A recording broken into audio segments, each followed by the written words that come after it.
দর্শক আসসালামু আলাইকুম। আবারও আপনাদেরকে হরিপুর চিলমারী তিস্তা সেতুর কতটুকু কাজের অগ্রসর হয়েছে সেটি আপনাদেরকে দেখানোর চেষ্টা করতেছি। দর্শক, আমরা এই মুহূর্তে রয়েছি হরিপুর চিলমারী তিস্তা সেতু, অর্থাৎ তিস্তা নদীর উপর নির্মিত যে সেতু হচ্ছে হরিপুর চিলমারী তিস্তা সেতু, সেটি আপনাদেরকে দেখানোর চেষ্টা করতেছি।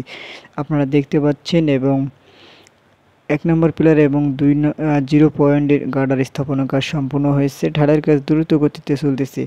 আপনাদের ঢালাইয়ের কাজের কথা যদি বলতে চাই,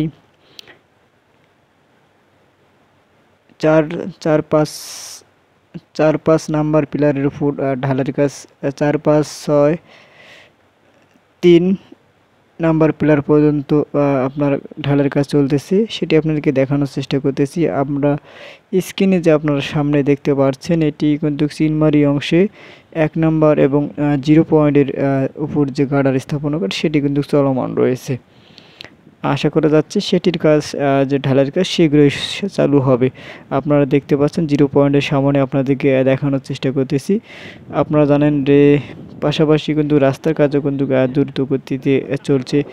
রাস্তার কাজও দ্রুত গতিতে চলছে, সেটি আপনারা দেখতে পাচ্ছেন যে মালিক মোড় পর্যন্ত, আপনার শহরের মোড় পর্যন্ত এই রাস্তার দৃশ্য আপনাদেরকে দেখানোর চেষ্টা করতেছি। অলরেডি কিন্তু রাস্তার কাজ দ্রুত গতিতে চলতেছে। আমরা একজন স্থানীয় লোকের মতামত জানতে চাচ্ছি। মানে দিনে রাত দিন এমন হচ্ছে, রাত দিনে একদিন 2 দিনই পার হওয়ার পাইনি নদী, তাই স্বপ্নে ভাবি নাই। কিন্তু আমি ফার্স্ট এই ব্রিজটা দেখতে আসলাম। ব্রিজটার সৌন্দর্য আবার ক্যাটাগরি কাজের অনেক সুন্দর, ভালো লাগলো।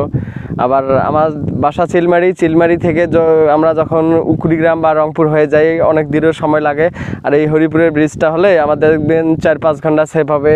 বা অনেক দিন পর দেখতে আসলাম ব্রিজটা, আমার কাছে খুব ভালোই লাগলো।